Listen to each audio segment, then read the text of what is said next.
Dalaygo ng Dios walay katapusan, kaniya ang dungog ug himaya, pagpasalamat. Siya lamang ang takus nga himayaon mga kaigsuonan sa ato ang mga kinabuhi. Kini ang inyuhang igsuon, Brother Ray Utamias, sa nibaya diha kaninyo, og salamat sa inyuhang kanunay nga pagpamati og pagtanaw nini nga video. Sa dili pa kita moadto sa unahan, magampo na kita. Himayaon ka o Diyos walay katapusan, kanimo ang dungog gimaya. Salamat sa kinabuhi Ginoong Diyos nga imong gihatag kanamo.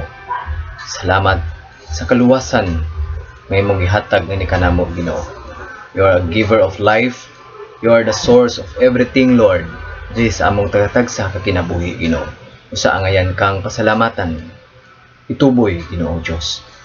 Ini nga takna, Ginoong Diyos, ako kining gisalig kanimo. Kini nga sharing o God sa imong pulong, Ginoong Diyos. Balaan nga Espiritu Santo, ikaw ang maggiya kanamo diha sa tanang kamaturan. Ikaw mamuhat sa matag usa, bisan pa sa nitan-aw nini nga video o God. Lord, giyahi sila pinaagi sa imong mga pulong. Giyahi usab ako, Ginoong Diyos, nga sa tanan nako isulti, Ginoo, nga base gayud sa imong mga pulong amahan nga langit man. Ngun man usab, Ginoong Diyos, salamat sa imong pagdihog sa imong mga pulong. Salamat o God sa imong pagdihog sa imong alagad, Ginoong Diyos. Nga ako magasulti, Ginoo, dili ang akong kaugalingon may makita, kundi ikaw, Ginoong Diyos, mo'y matuboy sa ako ang kinabuhi o God, pinaagi sa imong mga pulong karon. Lord, dalaygon ka, mayaon ka, sa ngalan ni Jesus. Amen. Praise God. Di nga takna mga kaigsunan, kung aduna ka mo'y Biblia din na. So, please open your Bible din na sa Jeremias chapter 33 verse 3. Akong pagabasahon. Sampita ako ug tubagon ko gayud ikaw. Ipadayag ko kanimo ang kahibulungan o katingalahang mga butang nga wala mo isayri. Dalaygo ng Diyos walay katapusan sa iyahang mga pulong. Mga kaigsunan, saligan lamang nato ang Diyos sa atong mga tagsa-tagsa kakinabuhi igsoon. Ug kay bulahan, ikaw ug ako, bulahan kita kung musalig kita sa Ginoo. Busa ang pulong sa Diyos nagaingon nga sampita ako ug tubagon ko gayud ikaw. Mao kana ang salig. Pasalig ka na sa Diyos, promise ka na sa Diyos na kung mutawag kita diha kaniya, kung musampit kita diha kaniya, siya magatubag. Mga kaigsunan, dili ka na to. Mga kaigsunan, lahi ang nadiskubrihan, no, sa ato ang mga kinabuhi karon. Tungod kay ang mga tao karong mga kapanahunan, bisan pa kaniadto, nga sila nagsalig sa tao. Matod pa sa pulong sa Diyos, mga kaigsunan, sa Jeremias 17:5, nga tinunglo ang tao nga magsalig sa tao. Tinunglo.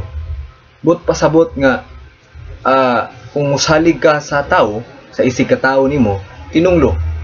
Dili gusto ang Diyos, mga kaigsunan, nga musalig ka sa imuhang isig ka tao.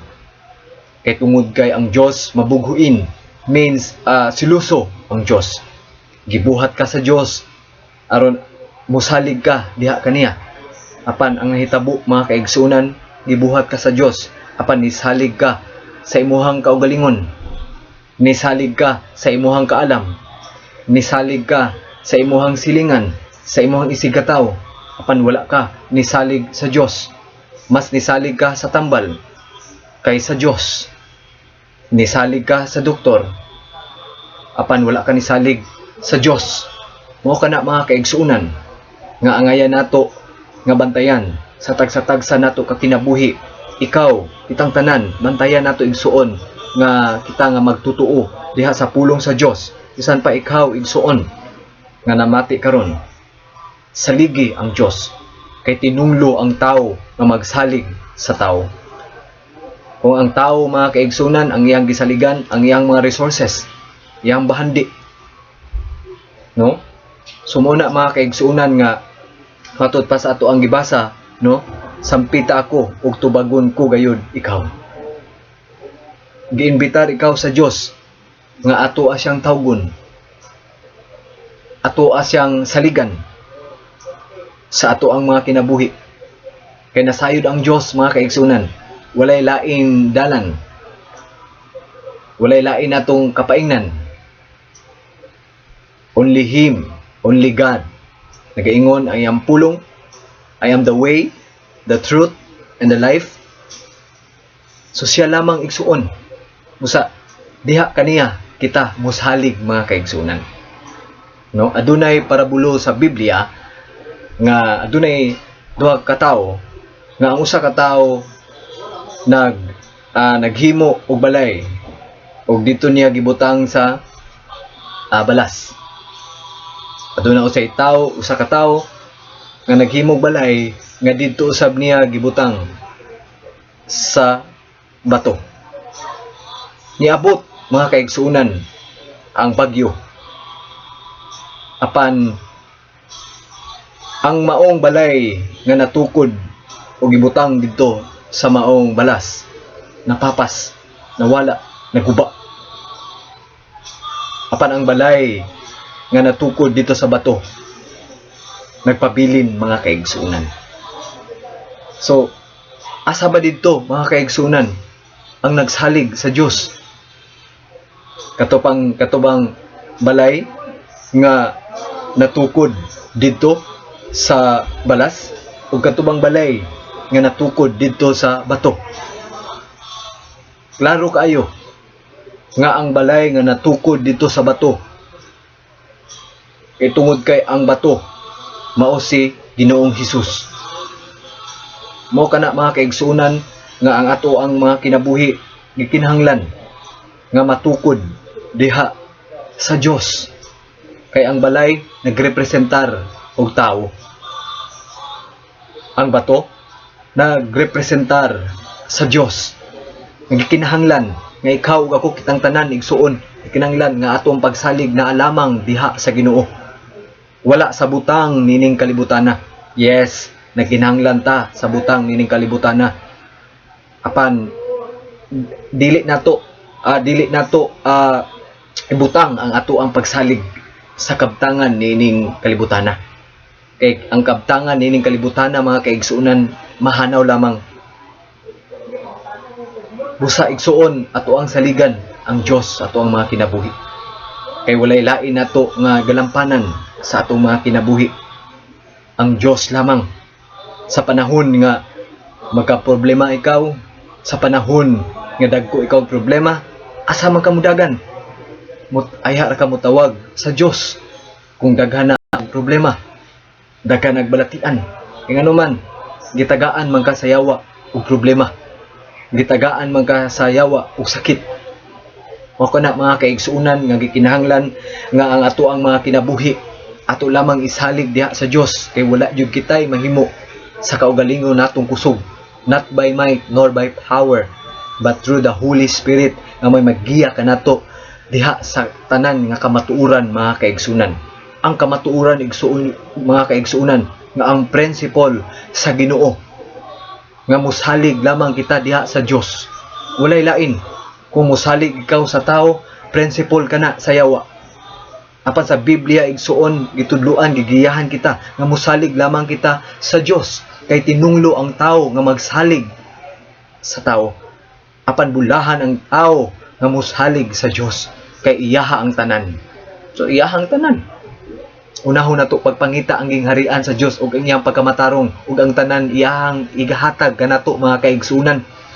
Mao kana ang saad sa Dios, seek ye first the kingdom of God and His righteousness, and all these things shall be added unto you. Unahon nato mga kaigsuunan ang pagkamatarong, unahon nato og tuman ang pulong sa Dios, ang mga principle sa Biblia, dili ang principle sa kalibutan Dili ang principle o kaalam sa tao ang ato ang sundon, kundi ang pamaagi sa Dios sa ato ang mga kinabuhi. Pinaagi sa pulong sa Dios, mga kaigsunan. Giyahan kita sa Dios. Ang pulong sa Dios, mga kaigsunan, mao'y maggiya kanato. Ang Dios mao'y maggiya kanato, igsuon. Kung kana imong gibasa nga newspaper, gibasa nga comics, gibasa nga pocketbook, magiya ka na kanimo sa kinabuhi nga walay nada, igsuon. Apan kung ang Biblia, ang Bible, ato ang basahon, atong tunan, igsuon, dalaygon ang Dios walay katapusan. Pahilakon ta sa Ginoo diha sa iyang presensya. Lipayon ta sa Ginoo diha sa iyang presensya. Masayod kita sa kamatuoran, kay ang kamatuoran may maghatag kanatog kagawasan, igsuon. Mao kini, mga kaigsunan, nga gitudluan, gigiyahan kita sa Dios sa ato ang mga kinabuhi, nga mushalig lamang kita diha kaniya. Dili kita mushalig sa tao, dili kita mushalig sa ato ang anak, kay tungod kay ang atong anak tuana sa abroad, daghan nagwawart, daghan nagkwarta. Kung wala ang ako ang anak, wa gyud mi mahimo, di jud ko makabalay. Tanawa, diha ka nagdepende sa bahandi sa imong anak o sa imong anak. Asa imong pagsalig suon. Mao na nga ikinahanglan nga ato ang pagtuo naa lamang sa pulong sa Dios. Kung wala ang ako ang bana, wa gyud ko'y mahimo. Kung wala si doktor, wa gyud ko'y mahimo. Kung wala ang tambal, wa gyud ko'y mahimo. Mga igsuon, asa ang imong pagtuo? Gikinahanglan nga imong pagtuo wala niya ng mga butanga, kundi ang imong pagtuo itutok lamang nimo ang imong pagtuo diha sa Dios. Look unto Jesus, the author and the finisher of our faith. Tutok lamang nato ang atong mga mata, atong espirituhanon nga ato ang mga espiritu diha kang Ginoong Hesus, mga kaigsunan. Kung kay way lain nga maggiya kanato, way lain nga magtudlo kanato, ang Diyos lamang, ang iyang pulong lamang. Ug diha, mga kaigsunan, magpadala ang Ginoong Diyos ug mga alagad, mga leaders sa church nga mausab magtudlo kanato sa pagsulti sa pulong sa Ginoo, aron malamdagan, ma-enlighten ang ato ang mga hunahuna, makasabot kita, mga kaigsunan. Apan ang leaders sa church, ang imuhang silingan, ang simbahan, ang ngalan sa simbahan, dili kana siya makapaluwas kanimo, kanako, kanatong tanan. Ang makapaluwas kanato, mga kaigsunan, mao lamang ang Dios. Mao na nga gikinahanglan nga ang ato ang pagsalig naa lamang diha sa Ginoo, wala sa tao. Kay mausab ang laraw sa tao. Apan ang pulong sa Dios magpabilin. Heaven and earth shall pass away, but my word magpabilin. Ang iyang mga pulong, iyang mga saad diri kanato. Mausab lamang ang laraw sa Dios kanimo kung magkinabuhi ka, magkinabuhi ka diha sa sala, maglangoy-langoy ka diha sa sala, wala ka naglakaw sa pagkamatarong. Mausab, igsuon, ang laraw sa Dios kanimo. Imbes nga i-prosper na ka sa Ginoo, no? So, wala. Gi-prosper na jud Ginoo kaniya sa yawa, no? Kay abi ninyo igsuon, ang Dios mo panalangin. Muawat po ng yawa. Ang yawa pod mo panalangin. Muna nga sa Biblia, matud pa dinhi, mga kaigsunan, nga matud pa dinhi sa una nga Timothy chapter 6 verse 10, kay ang pagkamahigugmaon sa salapi maoy tinugdan sa tanan pagkadautan. So, the root of all evil, no, ang pagsalig sa bahandi maoy hinungdan sa tanan nga mga kadautan. Ano man, ang kwarta igsuon gikan sa Dios. Mga bahandi gikan sa Dios. Apan kung masubraan na tungod kay daghan kag kwarta, nalimtan na nimo ang Ginoo, di nakakasimba, Di na ka makapahimaya sa Ginoo. Di na mahimaya ang Ginoo sa imuhang kabtangan. Kaya nga naman, ang yawa na ang mahimaya sa imong mga katigayunan. Nga naman, muadto naman ka og beer house. Muadto naman ka sa mga bar. At kuana magtukod ka og balay. Nga dako kayo. Then karon ang imong ipapuyo dito puros mga sakop ni Satanas. Wala nagtuman sa kabubuton sa Ginoo. Mao kana mga kaigsuonan nga adunay panalangin ni Satanas. Apan ang panalangin nga gikan ni Satanas, dili kana siya muluntad mga kaigsuonan. Maghatag kana kanimo og problema sa imong kinabuhi. Mao bitaw na nga daghan mga negosyante karon halos dili katulog. Ngano man pirmi magbantay-bantay sa ilahang mga katigayunan. Pirmi update sa ilahang mga katigayunan, sila mga bandi. Mana muna mga kaigsuonan nga ikaw ug ako kung naatay Kristo sa atoang mga kinabuhi, mga kaigsuonan, malinawon ang atoang hunahuna. Ngud kay ang peace sa Ginoo iyahang gihatag diri kanato. Bulahan kita kaayo mga kaigsuonan. Giayo kita sa Dios sa tanan nato nga gibati 2,000 years ago. Ang yawa mga kaigsuonan mo panalangin usab diha kanimo. Ang kanang panalangin o bahandi maghatag kana kanimo og sakit. Ang ano man kay wala naman ka nagsalig sa Ginoo, nisalig naman ka sa tambal.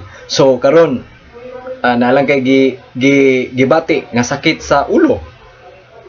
Palit na dayon ka og tambal. No? So karon kung wala kay kwarta, diha ma-practice igsuon ang imuhang kinabuhi. Nga kung wala kay kwarta, di jud ka mo palit kay unsa may ipalit nimo nga wala man kay kwarta. Muna nga diha ma-practice ang imuhang pagtuo sa Ginoo. So ampo na lang ka. Muna karon ang mga tao ang tambal ampuan. No? Mo kana kasagara igsuon, ako dako kayo ang akong pagpasalamat sa Ginoo. No, adunay mga tao nga kaniadto bisan ako igsuon.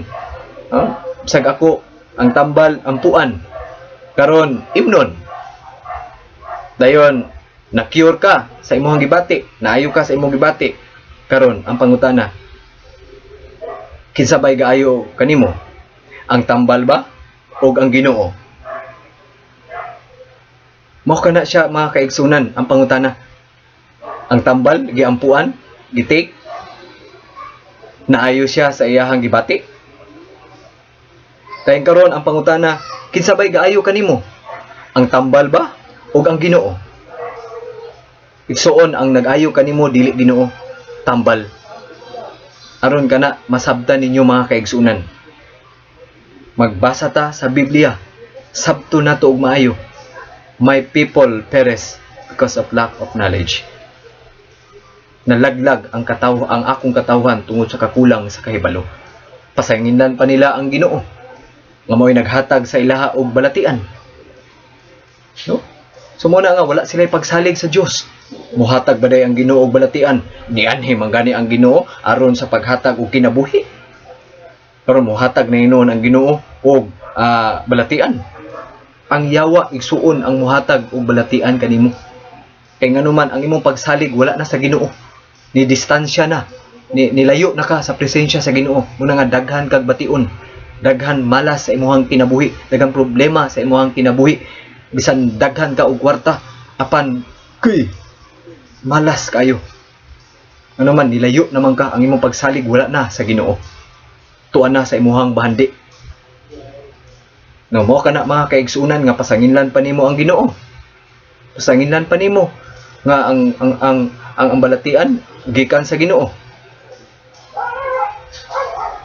Dili igsuon ang balatian gikan sa yawa. Kaysa John 10:10 ni anhi ang kawatan aron sa pagpangawat, sa paglaglag, sa pagdestroy sa atoang mga kinabuhi. No? Dili na niyo masabtan. Klaro kayo ang Biblia igsuon nag-ingon nga ni anhi ang yawa. Ni ang kawatan nga mao ang yawa aron sa pagpatay kanato, paglaglag kanato, pagdestroy kanato. So, siya ang gahatag sa tanan malas sa atong mga kinabuhi. Kaya nga naman, wala naman kita diha sa presensya sa Ginoo. Naa naman ta sa presensya sa yawa. Mao kana mga kaigsuunan nga ang aya natong bantayan sa atong mga kinabuhi. Pasanginlan pa nimong ang Ginoo nga mao'y nagpatay. Brad, kaning ako ang brother o sister gikuha na siya sa Ginoo. Nah, ang Ginoo mga kaigsunan ni anhi sa kalibutan aron paghatag kanato og kinabuhi. Kinabuhi ang Dios. Kinabuhi nga walay katapusan. Karon imuhang pasanginlan ang Ginoo nga mao'y nagkuha sa kinabuhi. Ang yawa ang nagkuha sa kinabuhi. Ang yawa ang nagpatay, dili ang Dios. Kung masayra nato sa kinabuhi ni Job mga kaigsunan, no, ang yawa ni adto didto sa Ginoo. Pag adto niya sa Ginoo, nananghid pa siya nga iyahang tagaan og balatian si Job. Kay nasayod ang yawa nga faithful kayo matinud-anon si Job nga sa iyahang panahon siya ang nakita sa Dios nga nagtuman sa kabubuton, naglakaw sa pagkamatarong ug naibog ang yawa ni adto didto sa atubangan sa Dios ug nananghid pa nga tan-aw na to, tagaan ako sa balatian, pamatyo nako ang iyang mga anak, kwaon ang iyang mga kaptangan, tanan nga anaa kaniya, tagaan ako sa balatian. So mao kana mga kaigsuunan nga ang hinungdan sa tanan malas atong kinabuhi ang yawa, tungod kay nalayo na ta diha sa Ginoo. Apan niingon ang Dios kay Satanas, ayaw lamang kwaa ang iyahang kinabuhi. So sabto nato ug maayo igsuon ang Biblia. Niingon ang Dios, ayaw lamang kwaa ang iyahang kinabuhi. Kay ang Dios mo'y tag-iya sa kinabuhi. Ayahay ang ato ang mga kinabuhi igsuon kung kwaon na ta sa Ginoo, kay ipakatulog lamang ta sa Ginoo. Dili na ta ipaantos sa Ginoo. Dili na ta ipaantos sa yawa, kung dili ipaantos ta. Dili na ta ipaantos sa Ginoo, kung dili ipaantos ta sa yawa. Mao na ang angay natong bantayan mga kaigsunan sa ato ang mga kinabuhi. Dili gusto sa Dios nga mawala ang imuhang kinabuhi. Dili gusto sa Dios nga kawaton ang tanan nga anaa kanimo, mga bahandi tanan. Dili gusto ang Dios. Kay kita mga kaigsunan, ayahay ang atuang punuan. Kita ang mga sanga. Mo na igsuon nga ang Dios mo'y tag-iya sa tanan nga kabtangan. Siya ang tag-iya sa tuang mga kinabuhi. Mao kana mga kaigsuunan nga ang atuang pagsalig naa lamang diha sa Dios.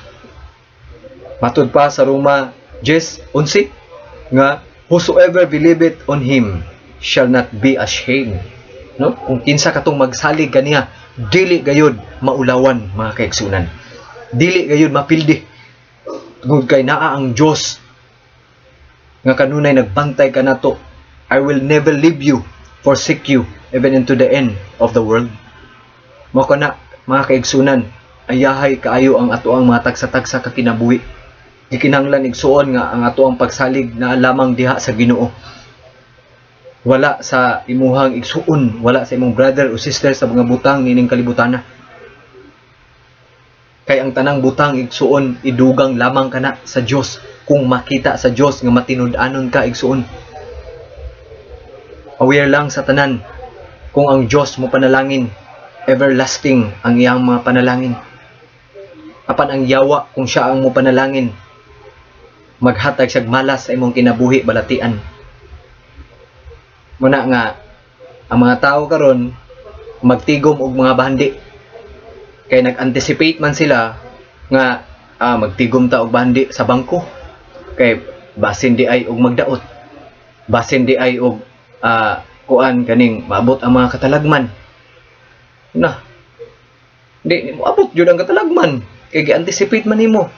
Magtigom ka og bahandi kay para basin ma-hospital, basin kani nagtigom ko kani nga kuan kay para basin og may na lang mamatay ko na ako'y malubngan. Pagtulunan man na sa yawa mga kaigsunan. Mingo ka karon Brad, wisdom napata sa kalibutan. Tinuod napata sa kalibutan, pero dili gusto ang Dios nga maglakaw ta, nga ulod nun maglakaw ta sa kalibutan. Gusto sa Dios nga we must walk in the spirit, not in the flesh. Muna mga kaigsunan nga kanunay ta nga magsunod sa pulong sa Dios. Brad, stream ra kaayo ka sa stream, no? Higpit ra kaayo ka sa higpit. Mas higpit pa ang Dios kaysa ako kaysa mga uban nga mga leaders nga nagsunod sa pulong sa Dios. Uban nga mga leaders, dili tanan, kana ay mga leaders sa iglesia nga puros lang bula-bula igsuon, tulo ka anointing, ability, og atik-atik, no? Mo kana mga kaigsuunan nga abi nimo og tinuod apan piki di ay. So gikinahanglan mga kaigsuunan nga kanunay ta magtuon sa pulong sa Dios, og gikinahanglan nga ato ang aplikar sa atong tagsa-tagsa ka kinabuhi. Kay kaniadto igsuon ako eskwela ko mahitungod sa Bible, apan ako lamang matuto ang ako ang hunahuna nga basta lang nga naalang ko'y knowledge sa Biblia. Kay kung naay makigdebate sa kuha, idebate po na ko sila, apan mali da ito mga kaigsuunan. Nag-eskwela aron lamang nga dugang sa mga propesyon, apan mali da ito mga kaigsuunan, no? Wala na to gi-educate, wala na ako gi-educate ang ako ang espiritu, which is mao kana ang tama mga kaigsunan, nga ato ang i-educate ang ato ang espiritu, dili ang hunahuna. Kay kung hunahuna ang atong i-educate, disgrasya ang labas, malas ang kinabuhi.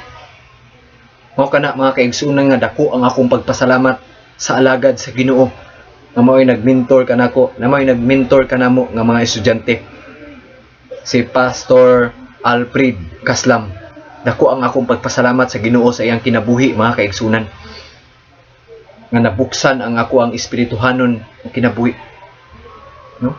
Grabe, ayaw imatuto ang imuhang hunahuna igsuon, daghan tag mga estrategiya, no? So matud pa na yung mga estrategiya karon nga nag-ingon nga kung ikaw invited ka sa church nga magwali, ayaw iwali ang teaching, kundili iwali lang ang mahitungod sa love. Mahitungod lang sa love. So kana siya mga kaigsunan, pagtulunan na sa kalibutan, sa yawa. Kung muadto ka, kung invited ka, ang pagtulunan manggod nga iyaha sa Dios is kung invited ka, maminaw ka sa Ginoo kung unsa ang imuhang iwali. Maminaw ka sa Holy Spirit kung unsa ang imuhang mensahe. Dili kay maminaw ka sa tao, magsalig ka sa tao. Maminaw ka sa Dios mga kaigsunan, kay mao kana ang labing mas maayo. Talaygon kayo ang Dios sa iyang mga pulong igsuon. Kung mutuman lamang kita sa iyang mga pulong, sa iyang mga saad, ayahay ang ato ang mga tagsa-tagsa ka kinabuhi. Mutuo lamang kita diha sa iyang mga pulong. God will not give us the spirit of fear. Ang Dios wala naghatag kanato og espiritu sa kahadlok. Mutuo lamang kita sa iyang mga pulong mga kaigsunan, no? Unsa ka maayo ang Ginoo sa ato ang mga tagsa-tagsa ka kinabuhi. Walay mahitabo kanimo kanako kanatong tanan kung mushalig kita sa Dios. Apan disgrasya ang atong maabot kung magsalig ta sa ato ang abilidad. Musalig ta sa ato ang nahuman nga kurso. Musalig ta sa bahandi. Musalig ta sa ato ang balay. Musalig ta sa imong mga pamilya nga tuwa sa abroad. Musalig ka sa tawo igsuon disgrasya ang imuhang abot ana. Apan kung musalig ta sa Ginoo, enjoy ang atong kinabuhi. Bulahan ang atoang mga kinabuhi. Ikinhanglan igsuon nga diha lamang kita sa Dios musalig. Trust in the Lord with all your heart and lean not on your own understanding. No? Saligi ang Dios sa tibuok mong kasing-kasing, dili sa tunga sa imong kasing-kasing, kun dili all of your heart sa tibuok nimong kasing-kasing. Tuuhi ang Dios, saligi ang Dios. Ug dili ka mag-rely sa imong kaugalingon nga kaalam, kahibalo. Salig ta igsoon sa Dios, kay siya lamang ang magtabang kanato kanunay. Ang Espiritu nga mao'y nagbanhaw kang Ginoong Hesus. Mao ang Espiritu nga anaa sulod kanato mga kaigsunan. Gamhanan ka, gamhanan kita. Mabuhat nato ang tanang butang nga ipabuhat sa Dios kanato. Tungod kay kita mga anak sa Ginoo. Ang ato ang punuan mga kaigsunan. Ang ato ang punuan gamhanan kayo nga mao ang Dios. O kana igsuon nga sa tanan nga pamaagi sa ato ang mga kinabuhi, saligan lamang nato siya. Kay siya lamang ang takos nga angayan, alagaran ug saligan mga kaigsunan. Ayaw saligi ang inyong bahandi. Salig sa Dios. Sa diha nga mosalig ka, mosalig kita sa Dios. Iyahang igadugang ang tanan nato nga gikinahanglan. Lipayon kita sa Dios aron mahingpit ang ato ang kalipay mga kaigsunan. Delight yourself in the Lord and He shall give you the desires of your heart. Ikinahanglan igsuon nga atong mga kinabuhi isalig lamang nato sa Ginoo. Nga atong pagtuo na alamang diha sa Ginoo. Aron yang ihatag ang tanan nato nga gipangandoy sa ato ang mga kinabuhi. Aron mahingpit ang ato ang mga kalipay. Ato ang kalipay. Ang Dios lamang ang ato ang katagbawan igsuon. Ang tao walay katagbawan. Apan diha sa Dios, hallelujah. Malipay kita kung naa kita sa Dios, kita sa buluhaton sa Ginoo. Kay lipayon kita. Ang pagpangalagad sa Ginoo mga kaigsunan is a noblest profession. Pinakataas nga profesyon. Sa imuhang nailhan karon, unsa man ang pinakataas nga profesyon karon? Doktor, attorney, judge. Unsa pa? Unsa pa? Maestra. Kana nga mga profesyon igsuon dili kana dautan. Apan ang pinakataas nga profesyon atubangan sa Ginoo mao ang pagpangalagad sa Ginoo. Kung ikaw doktor nangalagad ka sa Ginoo, gay mo doble ang imuhang profesyon. Mahimutan ka sa Ginoo. Kung ikaw nurse, kung ikaw maestra, apan sultihan ko ikaw igsuon sa kamatuoran, kay ang kamatuoran maghatag kanatog kagawasan. Ang profesyon nga pinakataas mao ang profesyon diha sa pagpangalagad sa Ginoo. Igsuon kung wala ka nangalagad sa Ginoo, useless ang tanan nimo nga paghago. Ikinahanglan igsuon nga atong alagaran ang Ginoo, ato ang saligan ang Ginoo, ang atong pagtuo diha lamang kaniya nakasalalay mga kaigsunan. Atong kinabuhi, atong ishalig kaniya, atong kusog, atong ishalig kaniya. Kay kung wala ang Dios, wala kitay mahimo. Dalaygon ang Dios sa walay katapusan sa iyang mga pulong suon. Salamat kita sa Ginoo sa kinabuhi. Again, saligan nato ang Dios sa tanan natong pagabuhaton igsuon sa atong mga kinabuhi. Salamat sa inyong pagpamati. Dili na lamang ako kutob. O God bless us all.